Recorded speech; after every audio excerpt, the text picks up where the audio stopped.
Selamat sore Tribuners, kita bertemu kembali di acara Selamat Sore Medan edisi hari Jumat tanggal 20 Januari 2023. Selamat sore Kak Eti. Selamat sore Truli dan selamat sore juga seluruh Tribuners yang saat ini sedang mantengin kita berdua di program Selamat Sore Medan. Iya. Ya, dan pada hari ini sebelum nanti kita membacakan 3 berita unggulan kita hari ini untuk Tribuners. Ini Tru, di hari Jumat ini Hamin 2 ya? Iya, Imlek. Imlek. Kong Lizi ya atau apa? Mungkin maaf kalau salah penyebutan ya. Tapi yang pasti ini tahun Sio Kelinci. Kelinci ya. Kelinci air ya kalau nggak salah. Ya, jadi ya menurut Feng Shui ini Feng Shui sudah banyak ya, Feng Shui di Medan sudah banyak memprediksi kira-kira usaha apa yang prospektif ini untuk tahun 2023. Kemudian bisnis di sektor apa saja gitu ya Trul ya. Itu sudah ada prediksi-prediksi. Ya itu mungkin bisa jadi referensi ya, walaupun mungkin ada yang tidak mempercayai, tidak menganggapnya hanya sebagai mitos atau apa. Setidaknya kita punya pengetahuan sedikit lah tentang Betul itu. sekali, Kak. Iya. Nah, mudah-mudahan sama seperti perayaan-perayaan hari besar lainnya, mudah-mudahan perayaan Imlek tahun ini berjalan dengan lancar dan memberikan kesan untuk warga yang merayakannya dan kita khususnya untuk etnis Tionghoa dan kita juga mendapatkan berkah juga dari situ. Betul. Saya paling senang sih kalau ada acara Imlek paling dapat angpau biasanya ya. Nah, mudah-mudahan banyak angpau dan banyak makanan, apalagi kan ada open house biasanya teman-teman dari etnis Tionghoa biasanya juga menggelar open house. Dan kita yang non Tionghoa juga kebagian biasanya. Tapi nah, mudah-mudahan produk kita di rumah banyak yang Cina ya. Iya, produk kita juga banyak Cina, handphone Cina. Alat-alat elektronik di rumah. Betul sekali. Iya, bahkan sampai ada lagi nanti humornya ya. Langit dan bumi diciptakan Tuhan, selebihnya ciptaan Cina. Oke, ya. Itu hanya candaan saja gitu ya. Pasti ya kita ikut merayakan juga lah, walaupun kita bukan etnis Tionghoa, bukan dari daratan Tiongkok, tapi kita bergembira karena kita banyak menggunakan produk dari China. Oke. Baik, Kak Eti, untuk tidak berpanjang lebar lagi, untuk yang pertama, ya ini masih dari suasana duka dari peristiwa kebakaran yang terjadi kemarin. Seperti yang kita ketahui, kalau tidak salah itu ada dua peristiwa kebakaran ya. Satu di jalan Bromo dan satu lagi di Titik Kuning ya. Nah, ini dari Titik Kuning di mana ada korban jiwa suami istri, yaitu suasana duka masih menyelimuti Gang M Isa, Jalan Brigjen Hamid, Kelurahan Titik Kuning, Medan Johor hari Jumat tadi. Kebakaran yang merenggut 2 korban jiwa, yaitu suami istri bernama Atik dan Atok. Keduanya tewas terpanggang saat kebakaran terjadi. Warga sekitar silih berganti mendatangi rumah korban yang hangus terbakar pada bagian dalamnya. Mereka merasa kehilangan sosok Hairuniswati alias Atik, pedagang bensin eceran di seberang jalan tempat tinggal mereka. Tak sedikit mereka terlihat menceritakan sosok Atik semasa hidup. Jenazah Atik sudah dimakamkan sejak pagi tadi di pemakaman keluarga yang berada di ujung gang tersebut. Makam Atik dan Atok dipisahkan karena jenazah suaminya dibawa ke Kecamatan Lubuk Pakam, sementara keluarga Atik meminta dimakamkan tak jauh dari rumah. Salah satu warga yang merasakan kehilangan adalah Ipah sekaligus keluarga korban. Sambil mengenang, Ipah menceritakan Atik sudah puluhan tahun bermukim di Gang Isa setelah pindah dari Tanjung Balai. Ia dikenal sebagai sosok yang baik dan taat beribadah. Bahkan korban dikenal tak pernah ribut-ribut dengan warga sekitar. Keseharian Atik berdagang bensin eceran di jalan Brigjen Hamid. Iya, pagi hari hingga sore berdagang, sementara sorenya belanja bensin untuk dijual. Usaha itu sudah lama digeluti untuk membantu perekonomian keluarga. Sementara sang suami Atok bekerja sebagai supir truk yang jarang pulang karena bekerja. Beberapa jam sebelum kejadian, warga sempat melihat sepasang suami istri itu berboncengan dengan sepeda motor Mio. Keduanya membawa jerigen untuk diisi yang nantinya akan diisi minyak yang nantinya untuk dijual. Sekembalinya dari SPBU, mereka masuk ke dalam rumah dan memindahkan BBM ke dalam botol plastik bekas air mineral. Disinilah peristiwa naas itu terjadi karena diduga korban mengisi beceran bensin sambil merokok hingga akhirnya percikan api menyambar dan membakar rumah. Ipah bercerita saat kejadian sekitar pukul 8 merasa kaget karena mendengar suara dentuman dari dalam rumah korban. Kemudian disusul api yang menyala-nyala dari jendela dan bawah pintu rumah korban. Seketika tetangga korban langsung menyelamatkan diri dan berusaha mematikan arus listrik. Ipah sendiri tak bisa berbuat banyak, ia hanya berteriak minta tolong. Setelah hampir 1 jam proses pemadaman api, barulah jenazah keduanya terlihat yang ditemukan sudah gosong akibat luka bakar. Nah, seperti apa videonya? Mari kita saksikan berikut ini.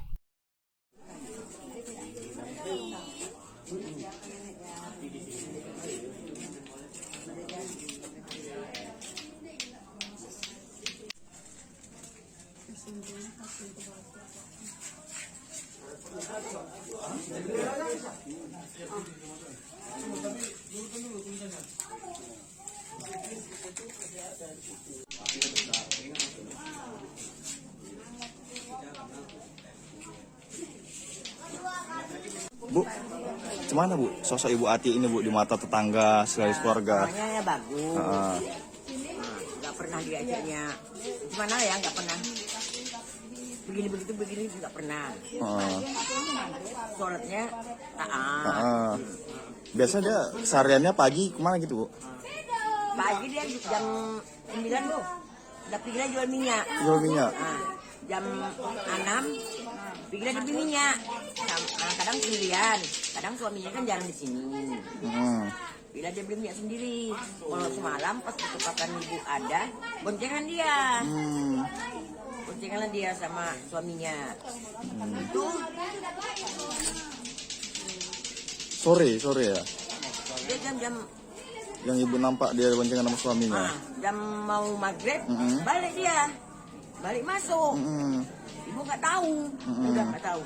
Tahu-tahu kan ibu di depan. Ibu kan mau mengambil uduk, mau sholat. Atau api. Jadi ibu lari ke sana. Bukan ibu lari kemari. Ke sana. Nggak tahu ibu apa yang terjadi. Itu tahu ibu. Ternyata setelah tahu rumah Bu Ati. Iya. Oh, tapi coba apa tuh ya? Ada orang. Katanya. Ada orang terus kita, ada orangnya. Oh, itu ibu kesana lari. Itu ponakannya. Dan. Apa Ipa? Mati lampu. Datang dari lampu. Kenapa Ipa? Itu nggak dibilang sini itu. Datang dari pocong ada kacanya. Undel. Mati undel. Berarti terakhir kaca ini pecah ya Bu ya? Iya. Supaya bisa masuk ya Bu ya? Kalau tetangga-tetangga lain nilai Bu Ati seperti apa Bu? Baik juga atau Orang ini kan belum mencari makan. Bertambah ini naik lagi ke atas. Berembet ke tempat Bu Eti. Ya, Tribuners, saat ini kita sudah terhubung dengan reporter di lapangan untuk informasi lebih jelas dan terkini ya terkait kebakaran di mana kuning. ya? Di titik kuning ya. Selamat sore Freddy. Ya, selamat sore Bang Truli dan Katie. Ya, baik. Nah, ini ada satu pertanyaan ini. Barangkali kami ketinggalan informasi atau mungkin pendengar juga ada yang belum update. Ini kenapa ya harus dipisah makamnya? Ini mereka suami istri kan? Iya Bang. Jadi memang keluarga dari suaminya itu tadi disebut minta supaya Pak Ato ini dimakamkan di Pakam. Sementara dari istrinya itu meminta dimakamkan di pemakaman keluarga yang jaraknya itu sekitar 30 meter dari situ Bang, karena memang itu merupakan pemakaman keluarga dan sudah turun-temurun, dan di satu lorong itu, satu gang itu memang itu masih satu keluarga semua Bang, dengan Bu Ati gitu. Jadi memang pemakaman itu untuk keluarga mereka gitu Bang. Iya. Oke. Oh, nah untuk anak-anak bagaimana? Iya. Anak-anak dari korban Atik dan Atok nih.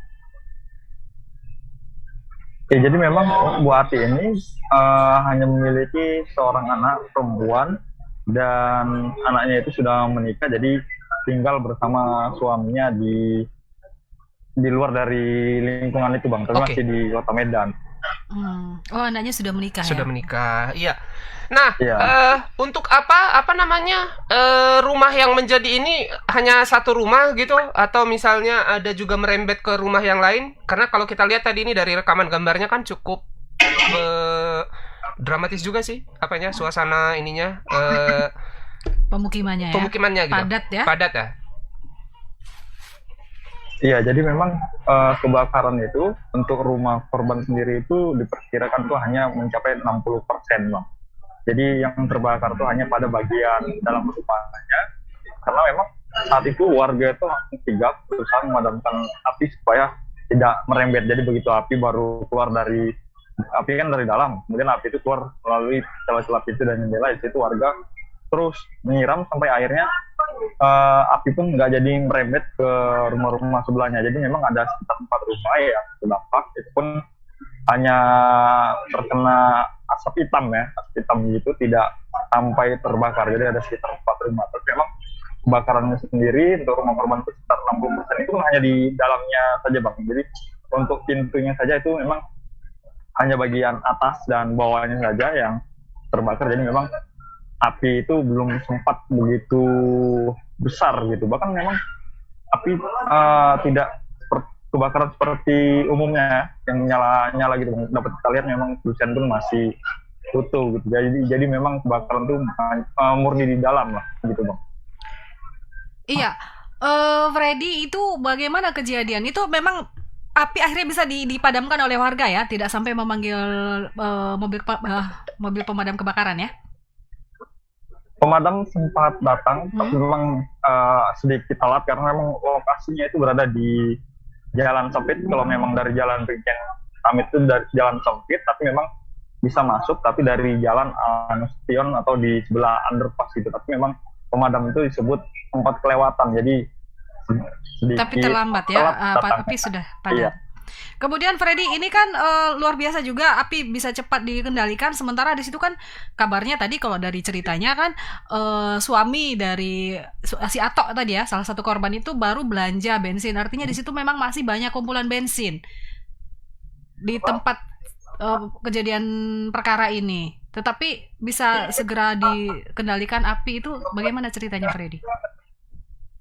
Iya, jadi memang menurut warga, si suami korban ini atau ini korban juga itu memang baru pulang merantau pada sore hari. Kemudian mereka itu belanja bensin memang untuk dijual keesokan harinya. Nah, setelah pulang mereka itu mengisi bensin dari jerigen ke botol-botol kecil lah gitu untuk dijual. Tapi memang saat itu warga menyebut salah satu korban itu merokok, mengisi bensin sambil merokok sampai akhirnya api itu menyambar.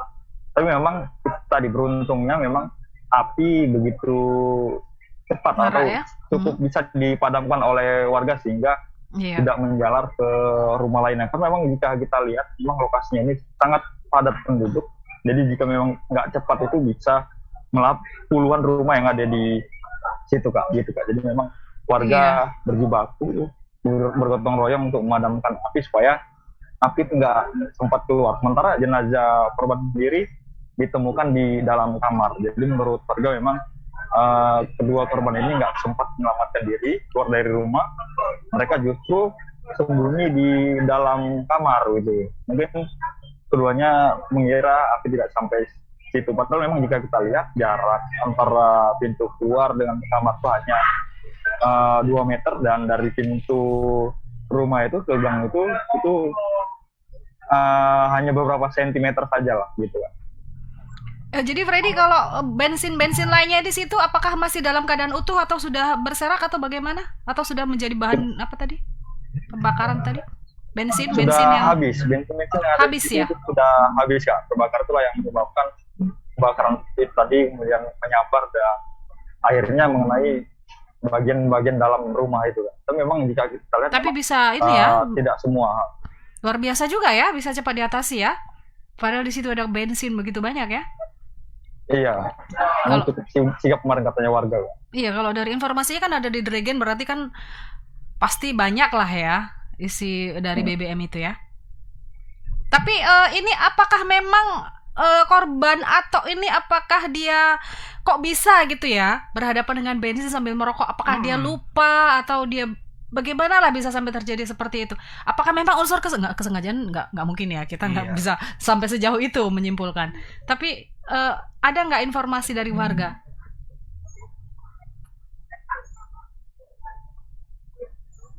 Halo Freddy?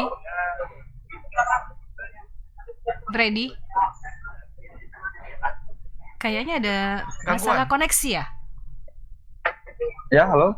Iya Freddy, itu tadi kok bisa gitu ya, si Atok itu apakah dia lupa atau apa gitu mengisi bensin sambil merokok, itu kan fatal sekali gitu. Apakah ada informasi dari warga?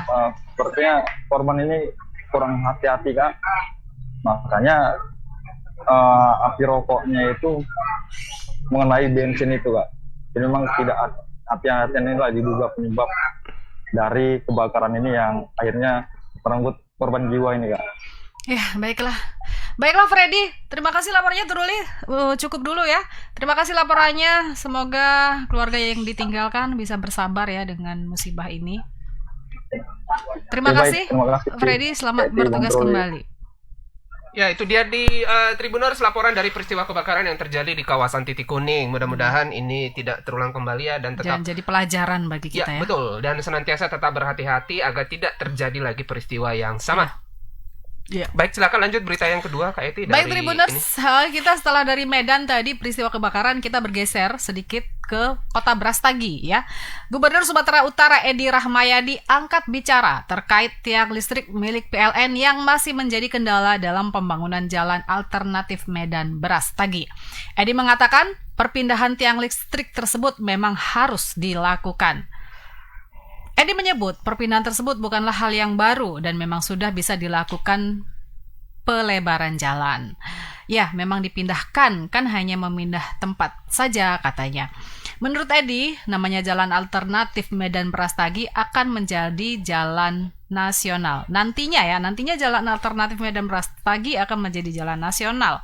Sebelumnya, Ketua DPRD Sumatera Utara, Baskami Ginting, akan memanggil Direktur Utama PT PLN terkait tiang listrik yang menjadi kendala dalam pembangunan jalan alternatif Medan Brastagi.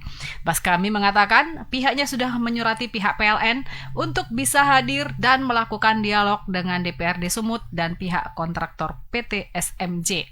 Baskami meminta pihak PLN untuk dapat hadir paling lama pekan depan dan ikut meninjau langsung ke lapangan. Politisi PDI Perjuangan tersebut juga meminta PLN untuk merespon dengan cepat terkait kendala yang dirasakan pihak kontraktor. Hal ini karena, kata Baskami, pembangunan jalan alternatif Medan Brastagi harus selesai dalam tahun ini juga.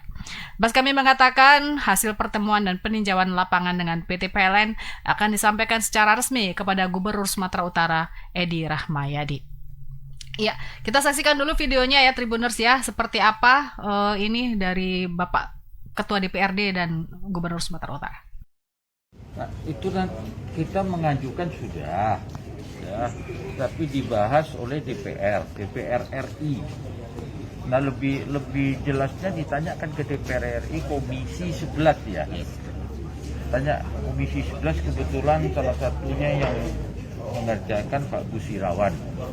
Nah, ditanyakan sampai kemana. Kita sudah menindaklanjuti. Kalau untuk itu Pak, DB yang didapatkan oleh Pemprov selama ini berapa sih? Nah, nanti kita hitung kali. Ini kan 2023, 2022 sudah kita tinggal ini. Nanti kayak mana apanya belum jelas saya. Pak Gub, infonya tiang PLN di pembangunan jalur alternatif Medan Brastagi itu mengganggu pembangunannya, Pak. Dan rencananya DPRD Sumut mau memanggil di rut PT PLN. Itu kalau tanggapan Bapak gimana, Pak? Wah, saya belum tahu itu. Apa ada itu? Iya, Pak. Ada 300 lebih tiangnya, Pak, yang mengganggu. Kunjungan Pak Baskami ke yang ini. Ya, itu sudah salah satu progres yang akan dilakukan kolaborasi antara pemerintah. Pemerintah ini salah satunya adalah PLN. Konsekuensinya jalan itu dibangun, pastinya PLN menyesuaikan. Ya, dia akan memindah tempat, posisi, kan hanya memindah tempat dia. Dengan konsekuensi jalan itu menjadi jalan nasional yang semula dia hanya 3 meter menjadi 6 meter. Berarti PLN harus pindah dia. Oke? Pak, ini kan satu lagi. Iya, itu tadi wawancara dengan Bapak Edi Rahmayadi, Gubernur Sumatera Utara terkait pembangunan jalan alternatif Medan Brastagi. Dan saat ini kita sudah terhubung dengan reporter kita di lapangan dengan Rehtin Hani. Halo Hani. Halo. Selamat sore Bang Truli dan Kak Eti. Selamat sore Hani. Bagaimana progres terakhir ini? Tadi setelah wawancara dengan Gubernur, mungkin apakah ada informasi terbaru terkait rencana pembangunan jalan alternatif ini, Hani? Bisa diceritakan? Iya Kak Eti, jadi sejak akhir tahun 2022 kemarin, itu pemerintah Provinsi Sumatera Utara membangun jalur alternatif dari Medan menuju ke Brastagi, itu panjangnya sekitar 25 km, dan yang ditargetkan akan selesai pada bulan ini sepanjang 9 km. Dan memang Ketua DPRD Sumut, Baskami Ginting, beberapa kali melakukan tinjauan ke sana, Pertama juga pada bulan Oktober tahun 2022 lalu, dan kemarin yang terakhir pada tanggal 16 Januari 2023. Dan pada saat peninjauan tersebut, Pak Baskami juga sempat menanyakan kendala yang dihadapi oleh pihak kontraktor atau PT SMJ dalam melakukan pembangunan di jalur alternatif Medan Brastagi ini. Dan pihak kontraktor mengatakan memang untuk melanjutkan pembangunan jalan itu pihak PT PLN harus memindahkan sekitar 300 lebih, tadi dikatakan Ketua DPRD, tiang-tiang listrik yang ada di tengah jalan karena akan dilebarkan selebar 3 meter, jadi totalnya 6 meter luas lebarnya. Dan tadi kami wawancara juga dengan Gubernur Edi Rahmayadi, beliau mengatakan memang dalam pelebaran jalan atau pembangunan jalur alternatif Medan Brastagi ini memang harus dipindahkan tiang-tiang listrik itu. Meskipun memang pihak PT PLN belum memberi respon terhadap surat yang dilayangkan oleh DPRD Sumut terkait permintaan untuk pertemuan untuk melakukan diskusi dan juga peninjauan langsung ke lapangan dalam waktu dekat. Jadi tadi Pak Baskami Ginting, Ketua DPRD Sumut, juga meminta supaya pihak PT PLN cepat merespon surat yang telah mereka kirim, sehingga paling lama pekan depan mereka sudah bisa melakukan kunjungan, dan nantinya hasil tinjauan lapangan itu nanti akan disampaikan ke Gubernur Edi Rahmayadi. Begitu Kak Etid. Itu Hani, untuk saat ini sendiri progres pembangunannya sudah seperti apa? Apakah konstruksi untuk jalan tadi sudah dilakukan atau bagaimana? Karena kalau dari targetnya tadi bulan ini harus selesai 9 km ya tadi ya?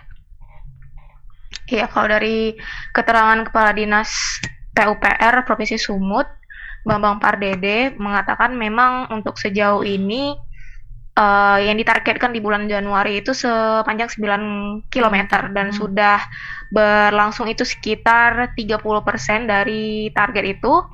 Dan setelah nanti bulan Januari akan dilanjutkan pembangunan jalur Medan Brastagi yang melalui Tahura, dan itu ditargetkan harus selesai dalam dalam tahun 2023 ini. Panjangnya itu sepanjang 16,7 km. Jadi yang ditargetkan bulan ini sepanjang 9 km, dan setelah bulan Januari ini, dari Februari sampai di akhir 2023 nanti dilanjutkan pembangunan jalan yang akan melintasi Taman Hutan Raya atau Tahura Brastagi. Iya, kalau dari pemerintahan provinsi sendiri, Hani, apa kira-kira tawaran gitu kan? Ini mungkin yang disampaikan tadi kan baru kayak seperti penyampaian gitu ya, bahwa itu harus dipindahkan. Ada nggak tawaran-tawaran lain? Mungkin ada kolaborasi untuk anggaran atau hal-hal lain gitu, masalah pendanaan dan sebagainya. Apakah ada tawaran-tawaran dari pihak Pemprov Sumut? Ya, kalau dari pernyataan Pak Gubernur tadi pada saat wawancara, memang dari awal pelaksanaan proyek multi-years ini sebesar 2,7 triliun, memang mereka harus melakukan kolaborasi dengan berbagai lembaga lainnya, seperti salah satunya PLN. Gitu. Tapi kalau terkait pembagian anggaran atau sebagainya, itu Pemprov Sumut itu tadi Pak Gubernur belum memberikan keterangan. Tapi kalau untuk pembangunan jalan ini di proyek yang multi-years 2,7 triliun ini, itu dananya berasal dari APBD Provinsi Sumatera Utara. Yang untuk tahun 2023 ini akan dibayarkan nanti ketika pihak dari kontraktor sudah menyelesaikan pembangunan jalan dan jembatan yang sudah ditargetkan gitu. Ya. Oke, ini kalau misalnya lancar ya Truli sampai akhir 2023 ini menjadi sebuah kabar baik, terutama untuk para traveler ya.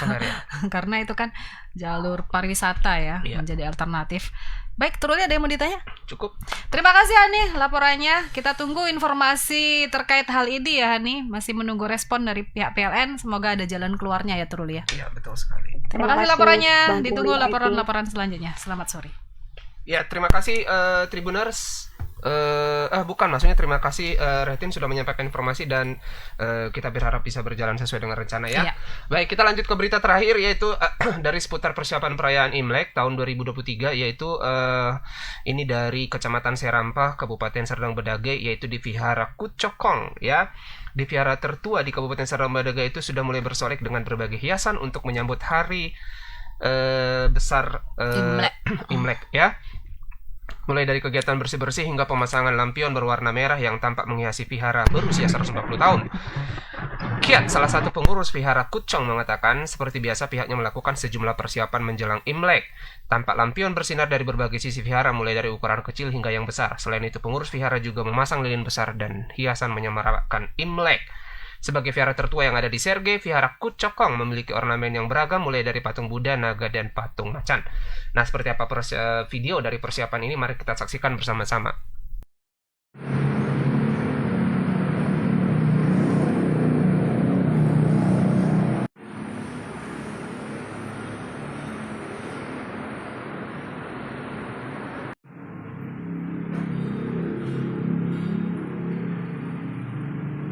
Kalau untuk persiapan Imlek ini apa yang dilakukan untuk menghadapi Imlek nanti? Maksudnya gimana? Persiapan untuk bersih-bersih atau bagaimana yang dilakukan bisa disampaikan sedikit? Ya memang harus pembersihannya itu kan udah wajib. Iya, terus? Untuk persiapan untuk hari Imlek, ya. Semuanya harus bersih lah, semuanya. Kalau untuk pesanan lilin sudah banyak juga? Kalau tahun ini agak kurang lah. Agak kurang ya? Sini. Apa penyebabnya? Apa faktornya? Ya, kurang tahu lah, mungkin ekonomi orang tuh. Oh, ekonomi. Ya? Kalau untuk Imlek ini sionya sio apa kira-kira? Tahun ini? Ya. Tahun ini kata orang itu tahun kelinci. Tahun kelinci seperti apa kira-kira bisa disampaikan? Nah, saya sih kurang tahu kali lah. Kadang-kadang aja pun cari di Facebook itu ingin tahu. Oh.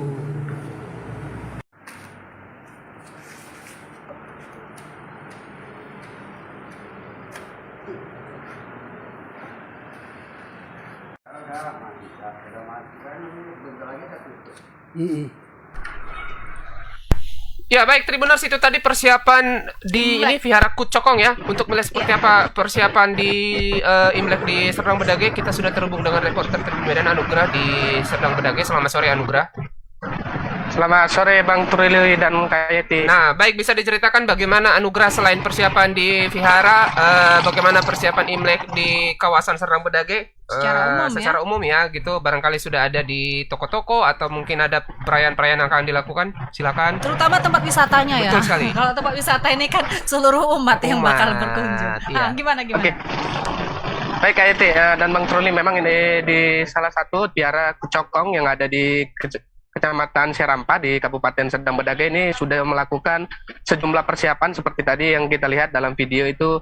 Sudah ada proses bersih-bersih, kemudian juga ada pembuatan lampion-lampion, kemudian juga ada ornamen-ornamen tertentu untuk menyemarakkan Imlek yang nantinya jatuh pada 2 hari lagi ya, di tanggal 22 Januari 2023. Nah memang sejumlah persiapan di sini memang sudah dilakukan, khususnya juga di lokasi-lokasi pihara-pihara yang lain, termasuk yang ada di Kecamatan Pantai Cermin ya Bang. Di sana juga ada seperti kampung orang Chinese begitu, yang juga banyak orang-orang Buddhis atau orang Buddha yang menyemarakkan Imlek di tahun 2023 ini.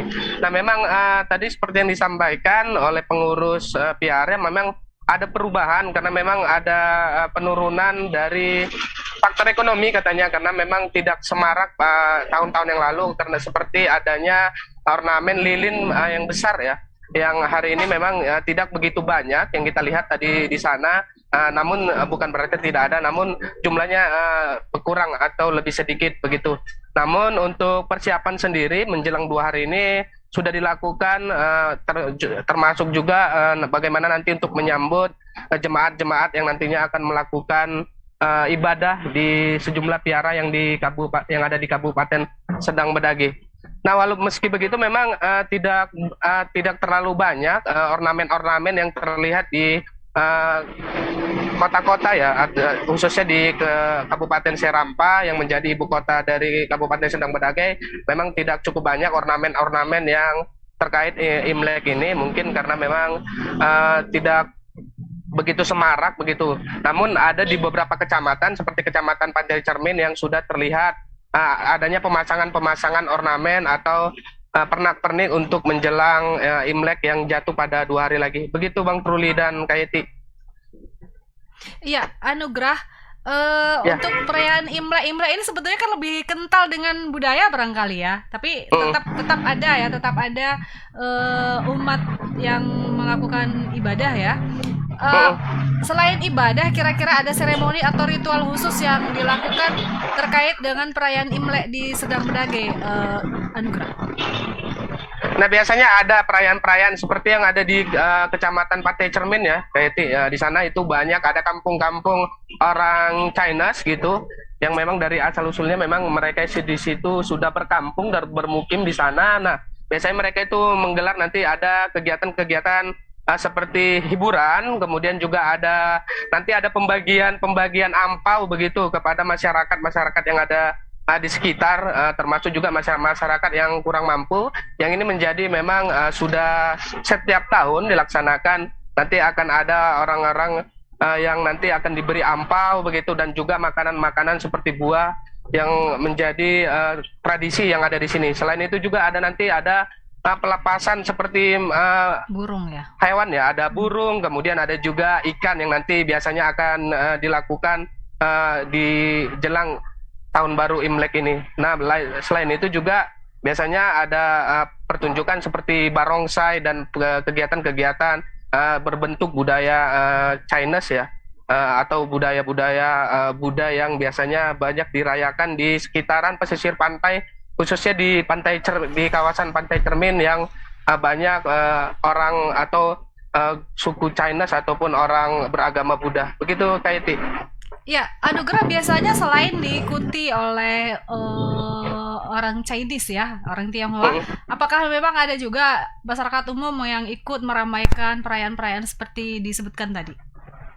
Nah, biasanya ada banyak, apalagi khususnya di daerah kawasan Pantai Cermin ya Kak, karena di sana itu ada yang namanya Pantai Bali, Pantai Bali, dan pantai-pantai yang banyak di sana itu nantinya akan ramai pengunjung. Dan karena memang ada pertunjukan budaya seperti barongsai tadi, dan ini menjadi salah satu daya tarik ya masyarakat untuk datang. Selain menikmati wisata Pantai Cermin yang memang terbanyak pantai-pantai di sana, juga nanti akan banyak karena ada orang datang ke sana, karena memang nanti ada pembagian ampau, dan kemudian nanti ada pembagian buah-buahan dan pelepasan seperti burung dan yang lain-lain. Dan ini yang kerap menjadi daya tarik orang atau masyarakat yang lain, tidak hanya di Pantai Cermin gitu, yang akhirnya mau melihat hal-hal seperti ini. Apalagi anak-anak kecil biasanya itu mereka menunggu ampau di depan-depan piara yang banyak di kawasan Pantai Cermin. Ya, kalau dari pihak pengelola pariwisata sendiri juga ikut melakukan persiapan untuk penyambutan Imlek ini, Anugrah. Nah, di sejumlah tempat memang sudah ada, apalagi khususnya di daerah-daerah pesisir ya, karena memang di Kabupaten Sendang Bedagai ini mayoritas ekonomi atau wisatanya itu adalah wisata pesisir ya, pesisir atau pantai. Nah, memang di sejumlah tempat seperti ada di Pantai Sentang, kemudian ada di Pantai Bali, Bali Baru yang ada di Kecamatan Pantai Cermin, kemudian ada juga di beberapa lokasi di pesisir pantai itu yang sudah mulai membuat pernak-pernik untuk menyambut Imlek, seperti ada lampion, kemudian ada juga seperti lampu-lampu yang berwarna merah dan pernak-pernik lainnya untuk merayakan Imlek ini. Oke, Truli. Ya, itu saja cukup. Mudah-mudahan ini ya semaraknya berjalan dengan baik. Tidak ada yang kejadian-kejadian yang tidak diinginkan. Semoga semuanya berjalan lancar. Umat Buddha bisa melaksanakan ibadah, dan juga masyarakat Tionghoa secara umum bisa merayakan kemeriahan Imlek tahun ini ya. Terima kasih laporannya Anugrah. Oke, Kak Yeti dan Bang Truli. Selamat mengikuti perayaan Imlek. Ya, Truli. Ya, itu saja Kak Eti, berita Itu kita tadi sudah ya. 3 berita ya. Ya, betul. Sudah 3 berita yang kita sampaikan untuk Tribuners yang selalu setia untuk mengikuti program-program kita. Iya, Ya. oke, baik. Mhm. Nah, kita sudah tiba di penghujung acara. Terima kasih. Ini tayangan kita yang terakhir di minggu ini ya. Iya. Iya, minggu ini. dan lusa 2 hari lagi kita akan merayakan Imlek. Imlek. Semoga berjalan dengan baik dan lancar. Iya, dan selamat merayakan bagi Teman-teman yang merayakan. teman-teman yang merayakan, bagi teman-teman Tionghoa khususnya. Saatnya kita berdua undur diri, sampai jumpa lagi dan selamat Sore.